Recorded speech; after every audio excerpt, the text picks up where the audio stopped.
لله رب العالمين والصلاة والسلام على أشرف الأنبياء والمرسلين وعلى آله وصحبه أجمعين ونشهد أن لا إله إلا الله وحده لا شريك له ونشهد أن محمدا عبده ورسوله اللهم لا علم لنا إلا ما علمتنا إنك أنت العليم الحكيم اللهم علمنا ما ينفعنا وانفعنا بما علمتنا وزدنا علما اللهم افتح إلينا حكمتك وانشر علينا رحمتك يا ذا الجلال والإكرام ونعوذ بالله من الشيطان الرجيم بسم الله الرحمن الرحيم بسم الله. So was there any question from the last session? Can you explain the world is meaning, acting, form? So the world, that's a poetic way of saying that everything that is in the world has got an outward form, but its outward form has an inward meaning. So the outward form is related to its inward meaning? Yeah, the outward form is representing its inward meaning. So if you look at an object, what you're looking at is the outward form. So you have the what, that's the what. The outward form is the what. And you ask what is it, you want to get to the it. What is it really? Like you want to understand its inner reality. Like what's the outward? It's a bunch of atoms that have come together, certain shape and form and color and all that stuff. But you want to understand its inward reality. Why does it exist? And that's what the mind is created to do. That's what the heart was created to do. And that's what I meant earlier when I said that humans are not designed to understand particulars and particulars of particulars and to continue down that road. Humans are actually designed to understand universals, because the universals are the inward reality of things. So you can look at 50 million different species of something, but that something itself is its universal. So you can look at 50 million different types of trees, but the universal amongst all those species is the tree. And what you're looking at is just the particulars. So you're looking at how each one differentiates from the other. This makes sense. I was in a group the other day, surrounded by non-Muslims, and that's right, because this is the thing about when somebody is presenting an argument to you and you ask the question why, there has to be a sort of a reasoning that follows that. Because the mind tries to reconcile between truth and belief. And this is going into epistemology. How do you justify your belief in something to be true? So think about it this way. When the Prophet came to the Quraysh and he said that I am the Prophet of Allah and all that you guys have been doing is wrong, the fundamental question they were asking is, why should we believe you? I mean, we've been establishing these practices for decades, for centuries, from our forefathers, and now you're coming and telling us it's all false. Why should we believe you? So if you look then in the Quran, there are logical and plausible arguments that support that belief. And the Quran gives you that teleological understanding. That why questioning, why should we believe you, or this is why you should believe in it. This is why it's the truth. So going back to that previous ayah, حَتَّى يَتَبَيَّنَ لَهُمْ أَنَّهُ الْحَقِّ, that the signs, that the truth will be shown to them in themselves, like it's that in that inner reality that you will actually understand this reasoning, until you come to recognize it to be the truth. Right? Okay, so then he says, so on that note he said, anything that occupies space, that can be measured, that has an algorithmic how-ness to it, is from the alam al-khalq. And then he says, وَلَيْسَ لِلْقَلْبِ مَسَاحَةٌ وَلَا مِقْدَارٌ, that the heart does not occupy space and it has no measurement. Because how do you quantify it? How do you measure the heart? How do you define the space that it's occupying? وَلِهَذَا لَا يَقْبَلُ الْقِسْمَةُ, and therefore it cannot be divisible. You can't break it down, you can't dissect it. You can't put a scalpel on it and then break it into components and measure it under a microscope. ولو قبل القسمة لكان من عالم الخلق. Sorry? You had a question? No, sorry, go ahead. I was talking to somebody else. Okay. ولو قبل القسمة لكان من عالم الخلق. If it was divisible, then it would be from the عالم الخلق. But that's a conflict now in the reasoning. It's conflicting the fundamental principle. And he's saying وكان من جانب الجهل جاهلا ومن جانب العلم عالما.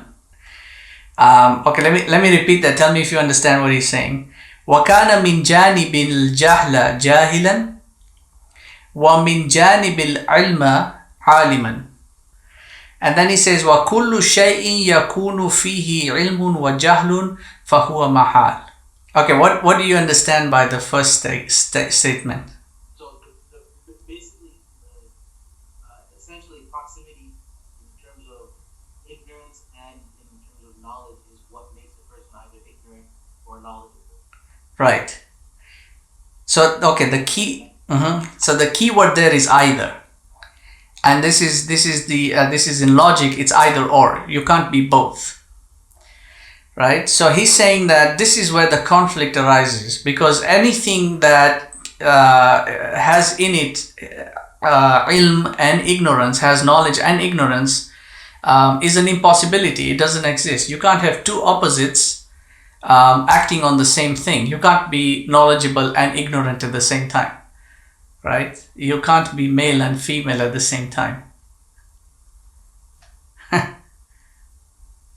You can't be. You can't have. I think some people have a different opinion on that. Yeah, some people have a different opinion of that one, but then you can see the horrible fiends that come out of that. You know, the phantoms and the ghosts and the monsters that arise from that.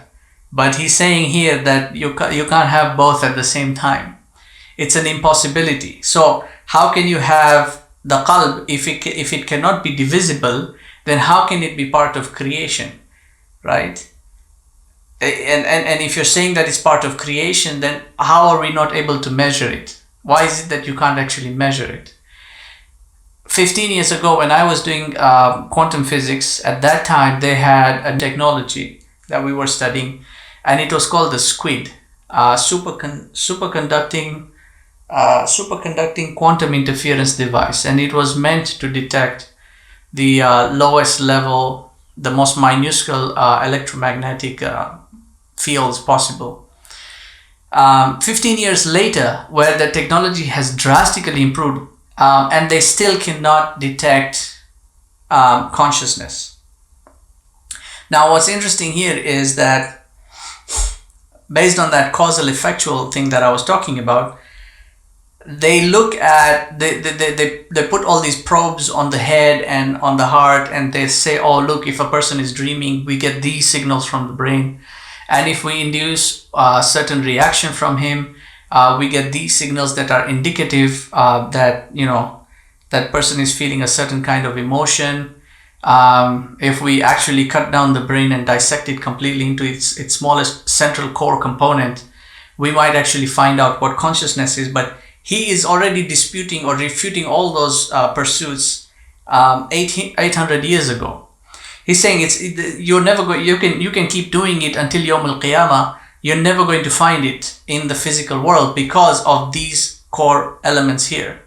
That the physical world can be measured, can be dissected, and can be seen to be occupying space. But the heart does not occupy space. It can't be divided, and it can't be measured. So how can you equate one to the other and say that you can find consciousness in the physical body, right? And just to give you an allegory of how these people are thinking, their reasoning is that because they can see all these neurons firing on their devices and instruments, their reasoning is that those are indicative of the consciousness itself. But what they are actually looking at is just the symptoms of something. And that is like, for instance, you have a dark room, and this dark room has got switches all over the wall. And you push a bunch of people into that dark room and you tell them, find the light switch that will turn on the light. So now everybody is groping in the dark and trying to flick all the different switches until one of them flicks a switch, and the light comes on. Now, the light coming on is not indicative of who turned on the light. It's only indicative that a switch was flipped.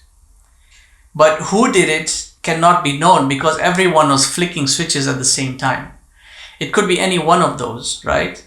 So it's the same exemplification here with their instrumentation. What they're seeing is the light coming on is only indicative of an emotion taking place or a thought process taking place. But what the thought actually is and who is actually doing the thinking or what the emotion actually is, they can never get that because it doesn't exist in this world, and therefore it cannot be measured through any form of instrumentation. Right? Are you guys with me? Could that be the metaphor that Paul's talking about? Whatever's in yourself is also in the world. So the changing of the heart also represents like the changing of the seasons and the changing of everything in the world. Yeah, you're right on that. The human being is a reflection, is a cosmological reflection. Everything that happens around us is a cosmological reflection. So when nature itself is becoming ruined, it's actually reflective of our internal ruined state. And then everything in the world itself, the seasons, the stars, they're all cosmologically reflected in the self. Imam Ali said in his Diwan, one of his poems, دواؤك فيك وما تبصر ودواؤك منك وما تشعر وتحسب وتزعم أنك جرم صغير وفيك انتوى عالم الأكبر وأنت الكتاب المبين الذي بأحرفه يظهر المضمر وما حاجة لك من خارج وفكرك فيك وما تصدر. Your medicine is in you if only you could see it, and your medicine is from you if only you could feel it. I say you think yourself jirmun saghirun, like a really small thing, small and insignificant, and yet within you reside the entirety of the cosmos. And he says that you are like the clearest book and all the huruf are embedded in you. The self, the inner reality has a cosmological reflection of the outer reality. Everything around you can be reflected in the human being. And the main component there is the two lines, وَتَحْسَبُ وَتَزْعُمُ إِنَّكَ جِرْمٌ صَغِيرٌ وَفِيكَ انْتَوَى عَالَمَ الْأَكْبَرِ. That you might think yourself such a small thing, so insignificant, but then within you resides these entire big worlds, these huge worlds inside you. The entirety of the cosmos is reflected in you. And that further to the other lines that he's talking about, it goes towards language. He's saying that all the huruf are imprinted in you, and it's the huruf that you will use to interpret those big worlds and understand them. So all the huruf are in you. That's what وَعَلَّمَ آدَمَ الْأَسْمَاءَ كُلَّهَا. He imprinted into Adam all these names, language itself. And it is through language that we actually interpret reality. Whether that language is through reading or a semantic form, or simply looking at something and observing it and drawing out its meaning. That's language.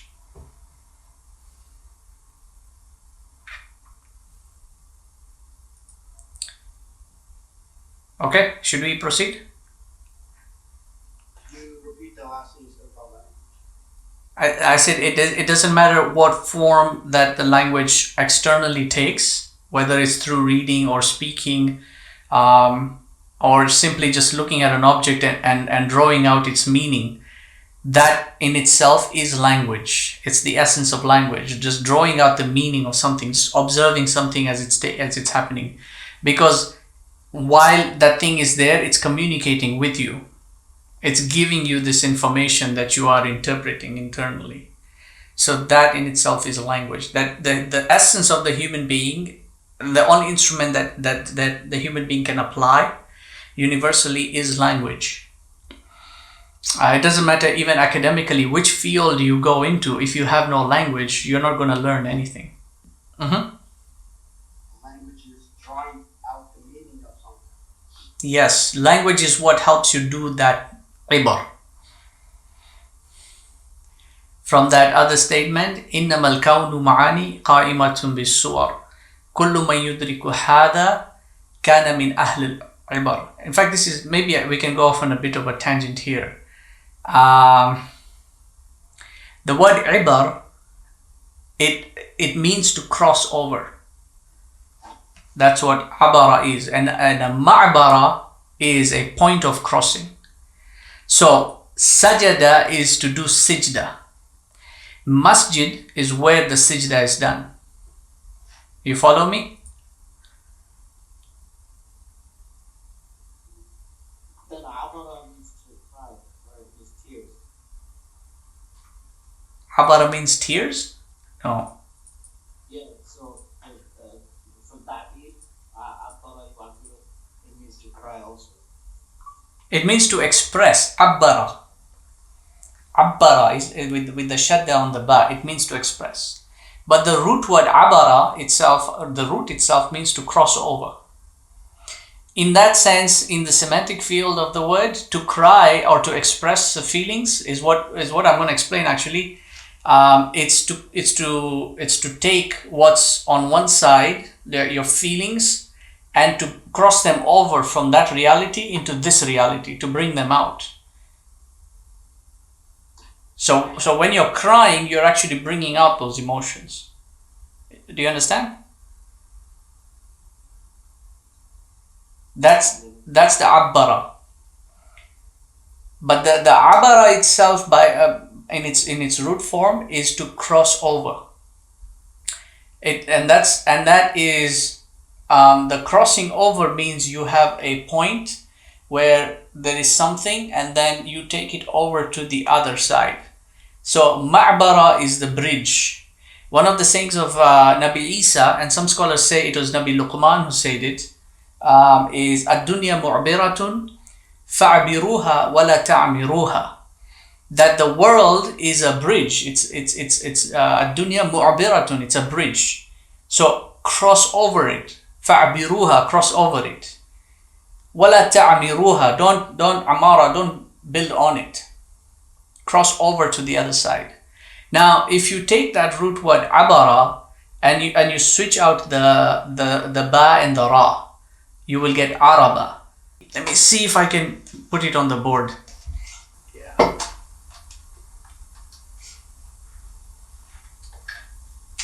So you have araba, then you have abara, and then you have bara'a, right? And then you can switch these three again and you get raba'a, ra'aba, and one more, ba'ara.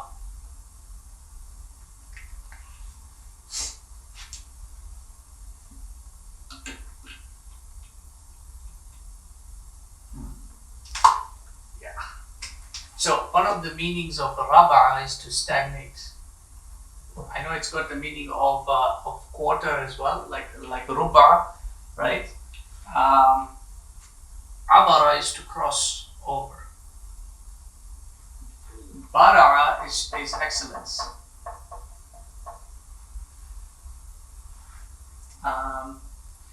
Ba'ara is dung. And ra'aba.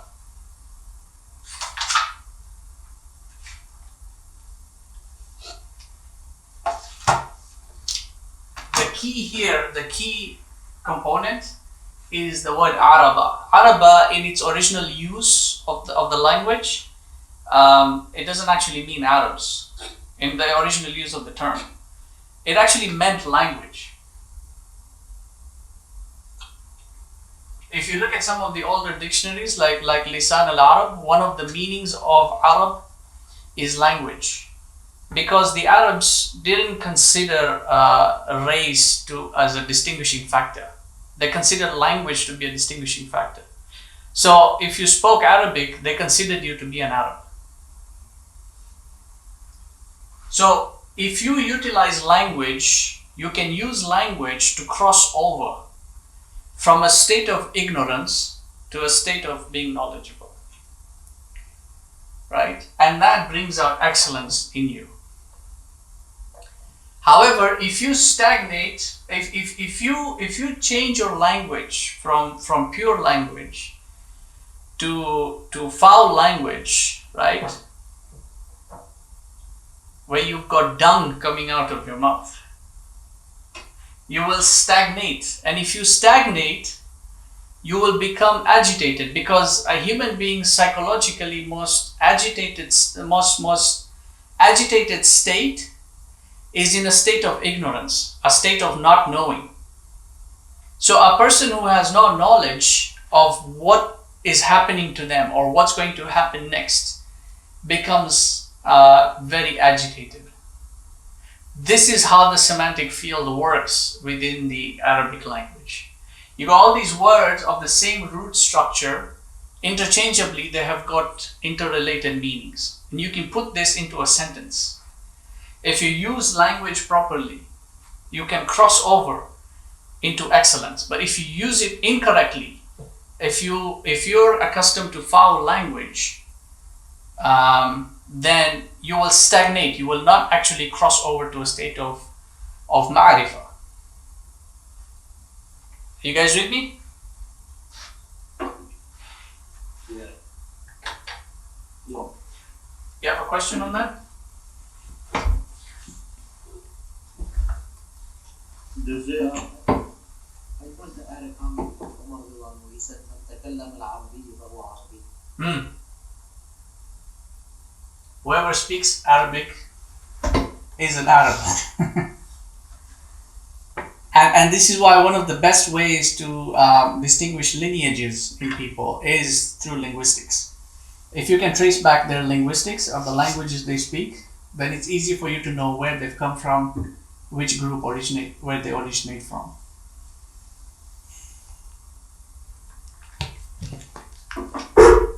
Okay, how did we get sidetracked on that?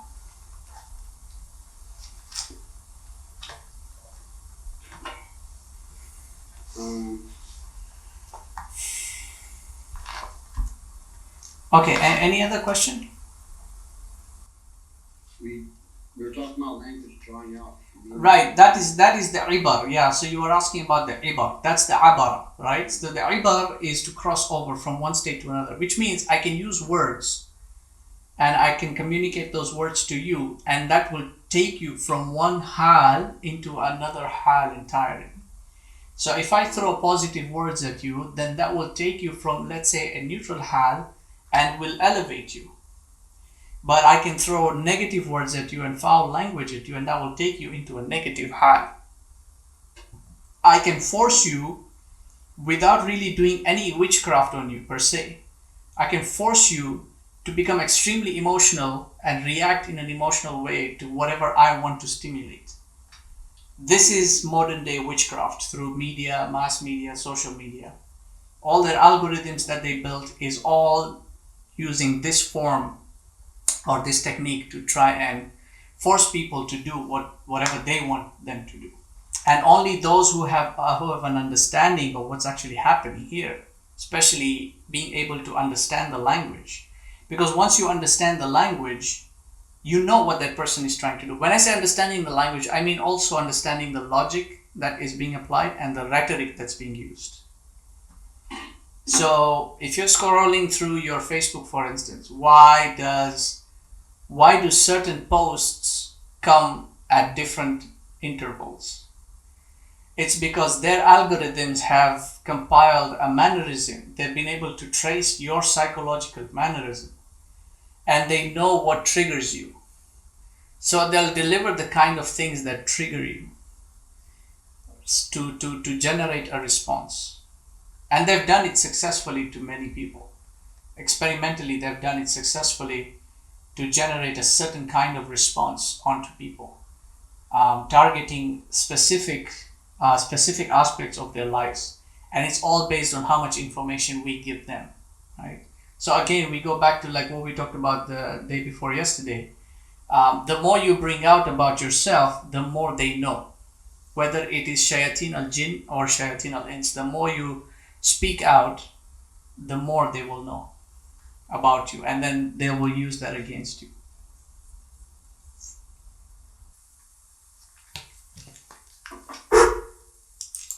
On that note of ibar, in the Quran, Surah Al-Kahf, Allah subhanahu wa ta'ala, where he says, ayat number 7, إِنَّ جَعَلْنَا مَا عَلَى الْأَرْضِ زِينَةً لَهَا لِنَبْلُوَهُمْ أَيُّهُمْ أَحْسَنُ عَمَلًا, that we have placed all that is in the earth as zina, an adornment, an illusion, right?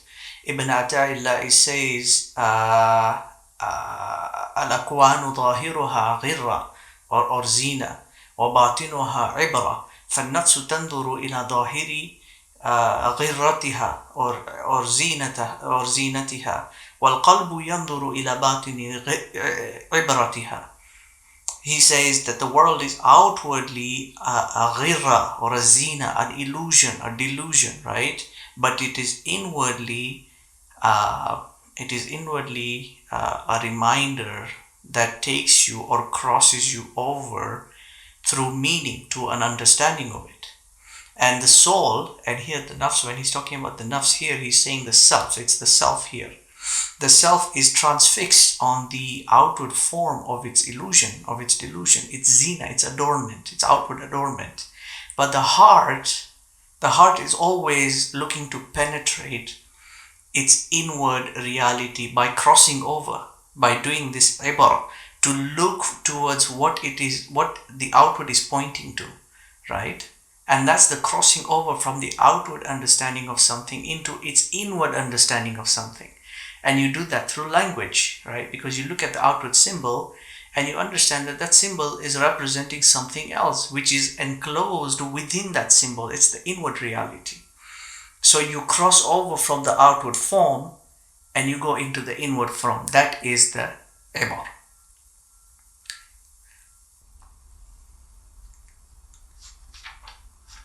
Should we continue? Any other question?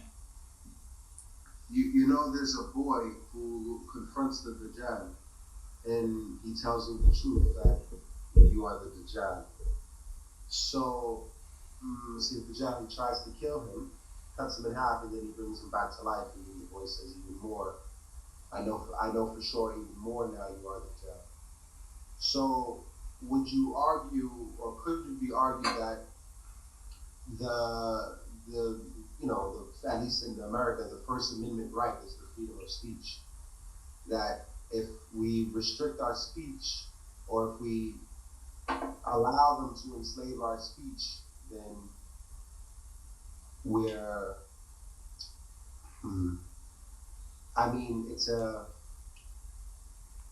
it's a type of giving up all of our freedom. Okay, so you're referring to something in the Orfiya application, and that's where the siyasa application comes in. So it's basically knowing when to speak. So where is your speech actually required in terms of the affairs of mankind, like siyasa, for instance. And Ghazali talks about this in the Ihya. In terms of the affairs of man, you have to speak, undoubtedly. But your success in that speech is entirely incumbent on how well you execute that speech. And unfortunately, we have a population today that doesn't know how to speak. See, all these people running on the streets, protesting and shouting and holding up banners, Black Lives Matters, all the other groups like the Palestinian rights and the Uyghurs and all these, what exactly are they doing, or what exactly do they hope to achieve?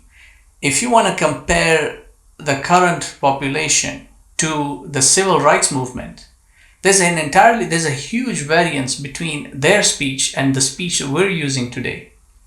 Because where are the Martin Luther Kings? Like, where's Malcolm X? Malcolm X had studied logic. He had studied rhetoric. He knew their language. And that's why he was able to execute his arguments so well and so effectively. But we don't have that today. We just got slogan shouting individuals, right? So even in that political field, it's more of an action-reaction situation, and it's not really sensible speech whereby we're the people, we've got these concerns, and we want you to address these concerns.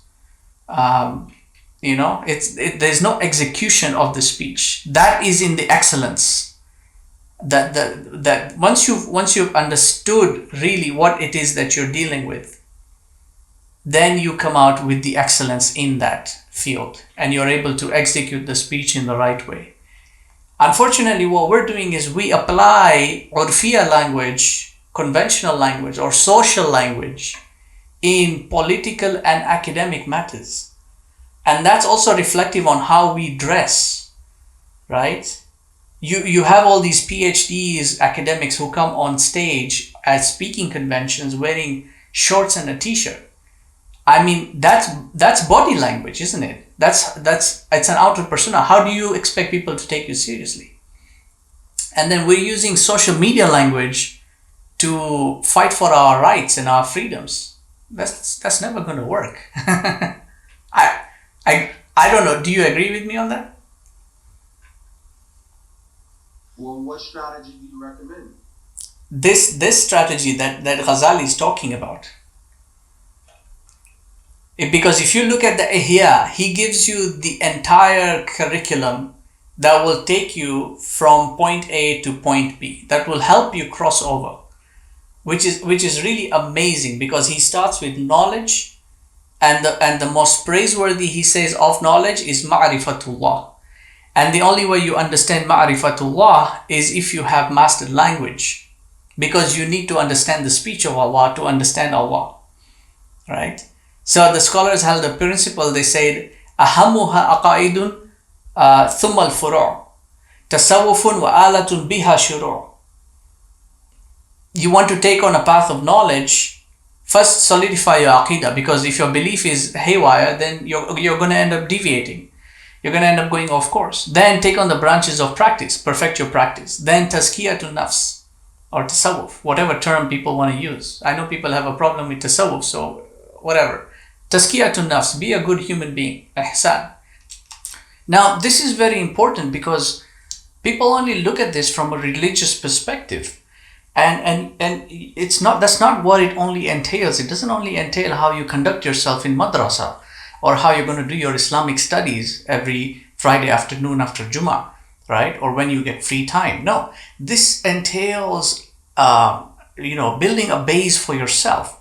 Ahamuha aqaidun is really adhering to those core principles, right? And if you're a man without principle, how do you expect people to take you seriously? All these people out there who are protesting and shouting slogans and making their Facebook posts and saying we should do this and that and the other, look at the language that they speak. They've got no basis for argument. It's all really just emotional reaction to an incident that has happened. And 2-3 days later, that fizzle of the soda has dissipated. They have nothing, no basis. They have nothing to carry forward to after that, because they themselves are not people of principle. They're not people of integrity. Their language is not solidified, their inner base, and they haven't got a foundation. Rather, they haven't built. They have the foundation. The foundation is there. The religion is the foundation, but they haven't built on it to better themselves, to improve themselves, to have that self-dignity and integrity and the principles with which they abide by. People are out there just complaining about things. They're not actually doing any activism per se, right? And the most that it serves, all that time and effort, the most that it serves is just drama for television. Because how much news can you actually report? All these news channels, at the end of the day, they have all these different programs that they put the air on. an exchange of views and a critical analysis of things. It's not critical analysis, it's all just drama. It's people just ranting back and forth and exchanging views and shouting at each other. But ultimately, after all that, you look and you see, did it actually make a change? Was there anything different that occurred this time? No. The same policies are in place. The same agendas are taking place. No one's actually going to do anything because there's no basis for it, right? We don't actually have that intellectual power and integrity to fight back. This is what our religion teaches us. If you can't even solidify your inner aqidah and your belief system as far as God is concerned, how are you going to build principles by which you're going to deal with creation if you cannot even relate with the creator, right? If you're not going to purify yourself of the impurities within you, the diseases of your heart, your anger and your arrogance and your pride and all these elements that bring you down, how are you going to go out there and face off other people, right? This is what that statement means. أهمها عقائد ثم الفروع تصوف وآلة بها الشروع. Solidify your aqidah, build your principles, adhere to them, practice them, right? Practice the religion so that practice itself disciplines you and you can deal with mundane elements after that. And then purify yourself. Cleanse your heart of all these defects because these defects are used against you, right? So it doesn't matter how many degrees you have. That doesn't make you an intellectual. What makes you an intellectual is how well you can execute it. And how well you can execute it depends on how well you understood it. How deep is how much depth do you have in your understanding? Then you can go out there and start telling people, no, we want a change in policy. No, you're doing this. We don't want you to do this. Otherwise, the most that you're going to do is make signboards and wear t-shirts and go out in the street and protest. Once the protest is over, the cleaning crew is going to come around, clean everything up, and the officials who are sitting in their offices watching the whole drama transpire will go back to their policy-making chambers and they'll just pass the same policies they were passing before. They're not going to make any changes to that. And so we're back to square one. This is exactly what's transpiring in the world today. Then take an instrument from which you will begin. Now, if you look very closely, and this is something that we tend to miss because we're indoctrinated at a very early age. The first thing that they teach in school is language. They don't teach mathematics, they don't teach sciences. They'll touch on that a little bit just to make it interesting and exciting, but the main core component that they teach is reading, writing, speaking.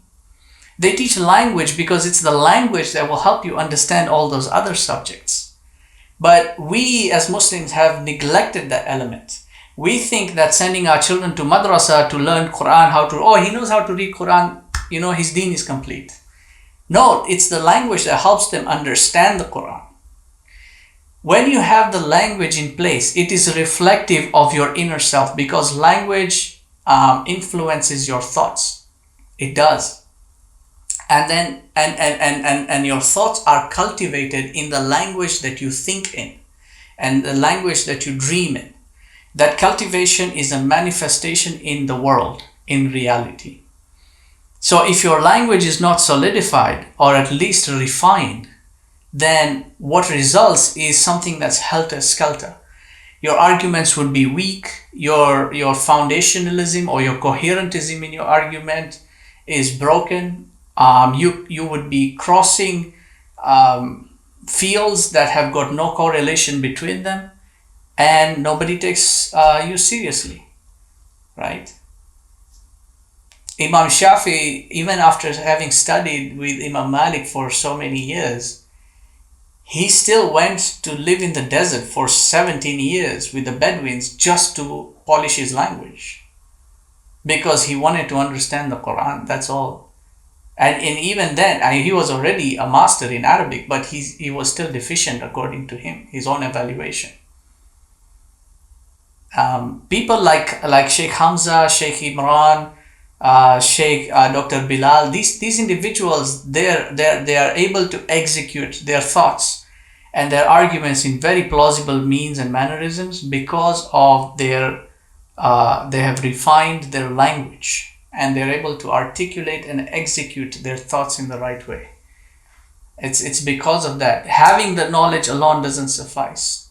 You have to be able to articulate, which is why the Quran says, Ar-Rahman allama al-Quran khalaq al-insan allamahu al-bayan. You can know the Quran, but if you can't execute it in terms of not just speaking about it, but to act on it, to perform it, it has to shape you, it has to mold you, it has to impact you. That's what he said. That's what Ghazali said in the previous chapter. He said, وَخِتَابُ مَعَهُ.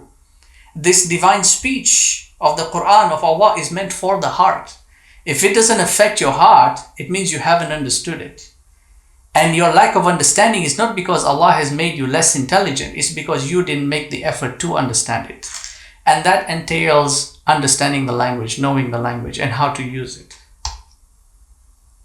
Now, the people that you speak of, they have the tools and they have the ability to execute and articulate themselves appropriately. That is in line with their correct methodology. But they still err in regards to contemporary issues, such as the one that's in front of us right now. Yeah, you're speaking about this. Yeah, you're speaking about the scholars who are silent on most of the issues that are taking place, or are actually in compliant with most of the issues taking place. In compliance. Right. Much of them in compliance. Again, it comes down to number one, language is a primary, and then number two, recognizing that time is a component of scholarship.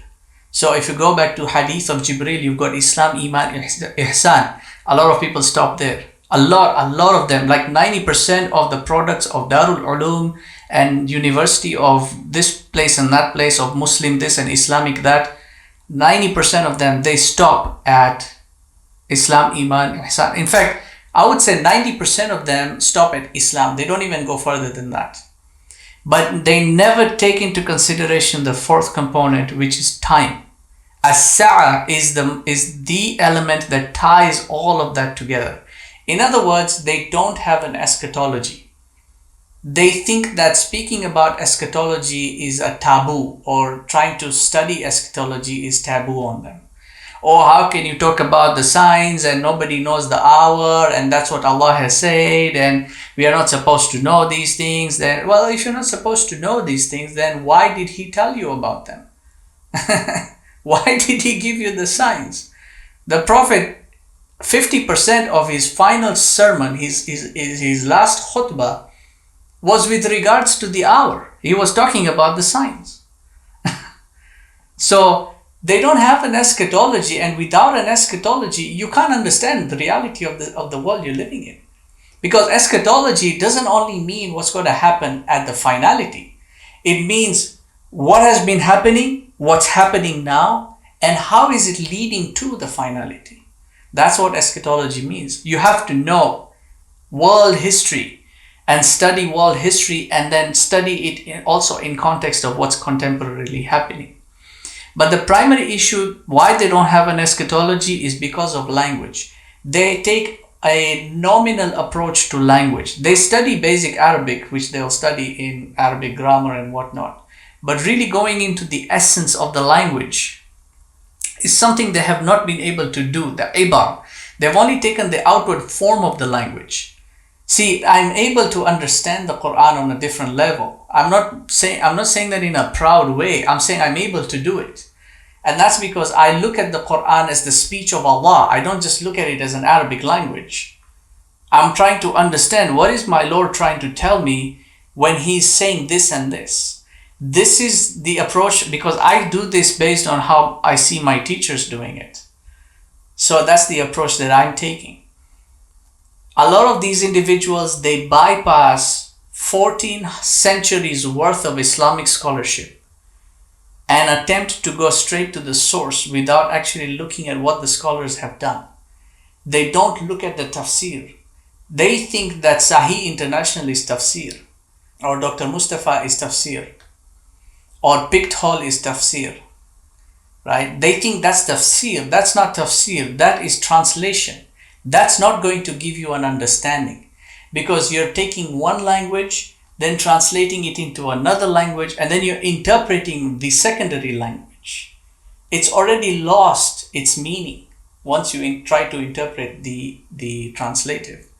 You have to go deep into the source language and understand it from the source itself. I've seen a lot of people making these mistakes. For instance, there are some Pakistani scholars who claim that Nabi Isa is not going to come back. He died. He died when he was put on the cross.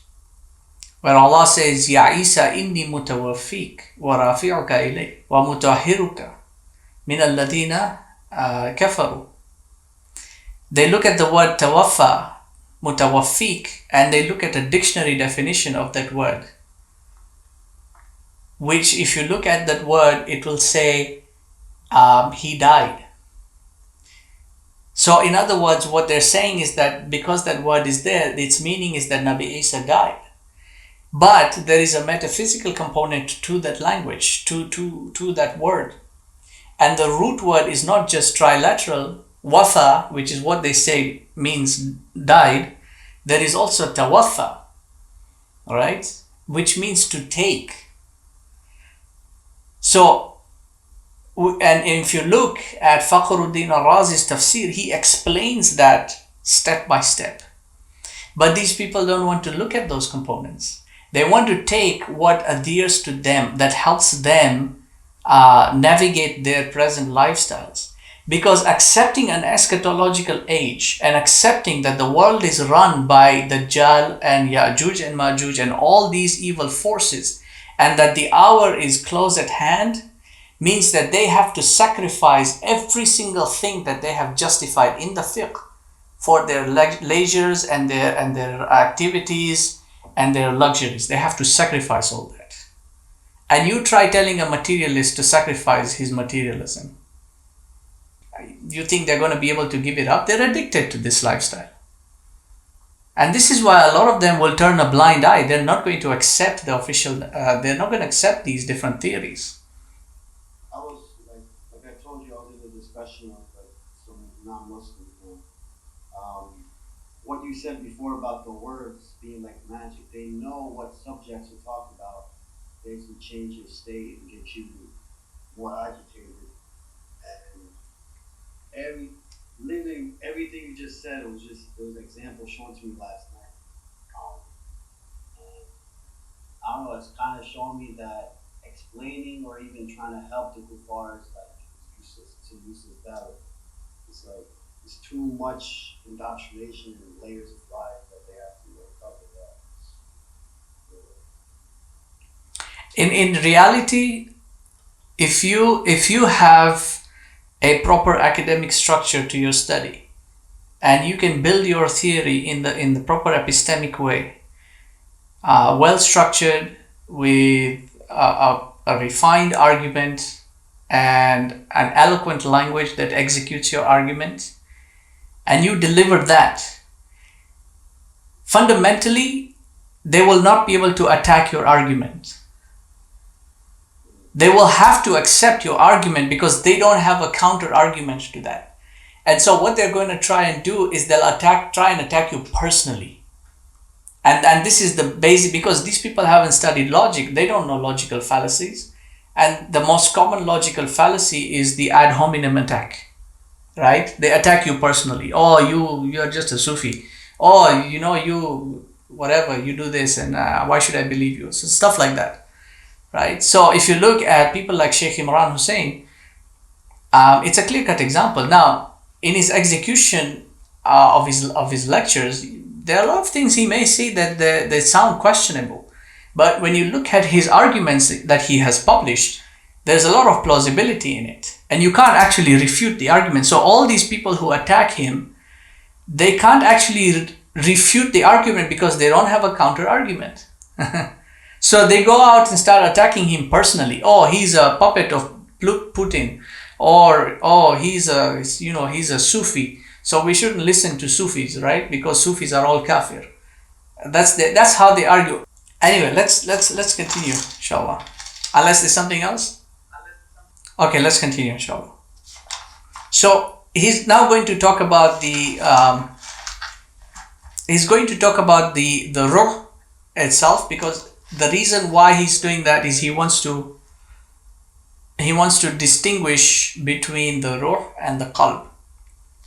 So he says وَفِي مَعْنَى آخَرْ هُوَ مِنْ عَالَمَ الْأَمْرِ. So the first portion he said that he was referring to and making clear that the ruh is not from the alam al-khalq. It is not a created thing that you can measure and have any spatial dimension stuff. So he's saying that if it's not from that, then it must be from the alam al-amr, which is coherent with the Quran. Allah saying قُلِ الرُّهُ مِنْ أَمْرِ رَبِّي. It's from the alam al-amr, right? And so he's saying لِأَنَّ عَالَمَ الْأَمْرِ عِبَارَةٌ عَنْ شَيْءٍ مِنَ الْأَشْيَاءِ لَا يَكُونُ لِلْمَسَاحَةِ وَالتَّقْدِيرِ طَرِيقٌ إِلَيْهِ. That because the alam al-amr is the thing that helps us understand or discern a thing from things that do not have measurements, do not occupy physical space. It's the alam al-amr that helps us understand what those things are. It's the discernment, because the alam al-amr is the alam of ghaib. You cannot see the amr. You can't see your will, right? Your niyyah cannot be seen. It's in the heart. So his argument here is that the heart is from that alam. It's from that world that you cannot see it. And if you can't see it, you can't observe it. If you can't observe it, you can't experiment on it, right? If you can't experiment on it, you cannot measure it, you cannot dissect it, and therefore you cannot conclude it to be something that is of a physical reality or a material reality. It's not made of anything that is matter. So what he's going to do is he's going to refute three things here, and these three things were the dominant arguments at his time. But I feel like these three things are still dominant now, and they are by themselves, they are universal arguments that people have when it comes to the subject matter.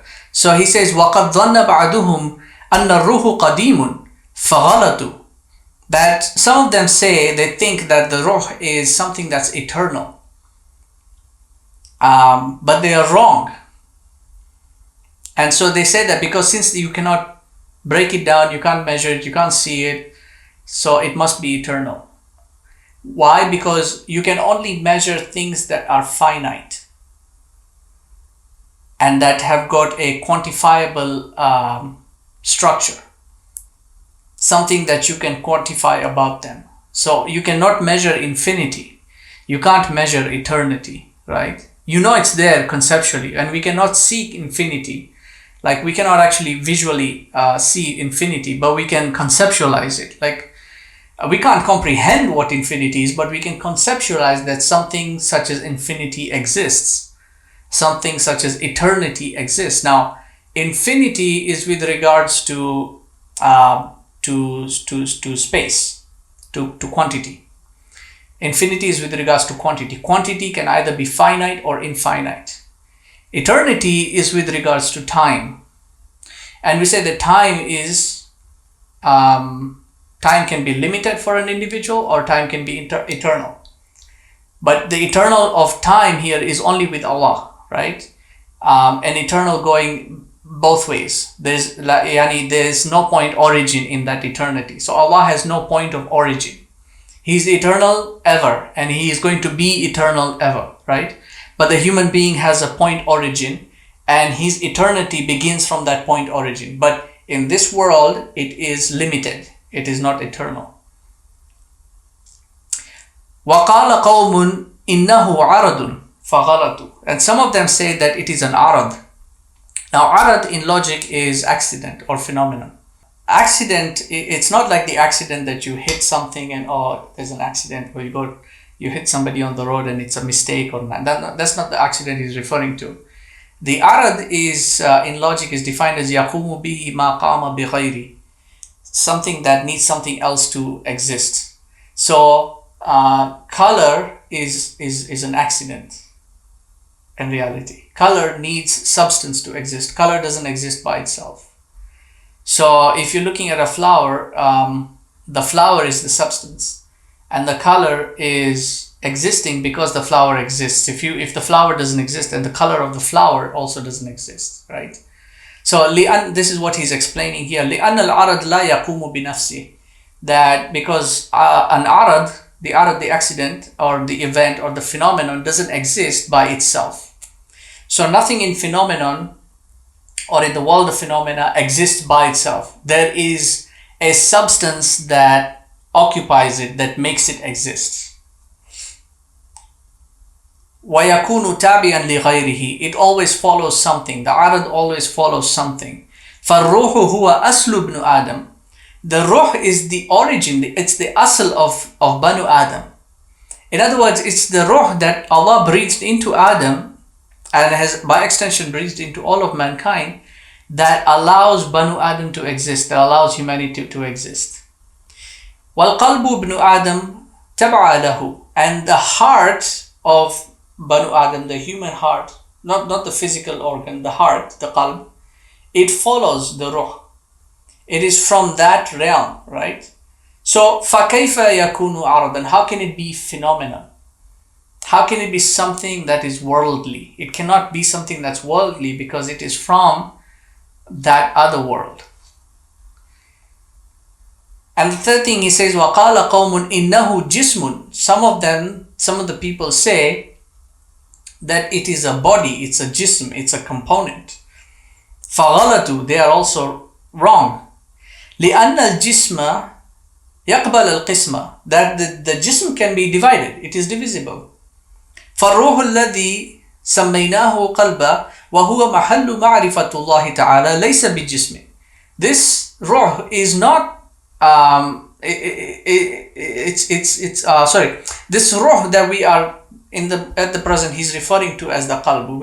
He's using the terms interchangeably again.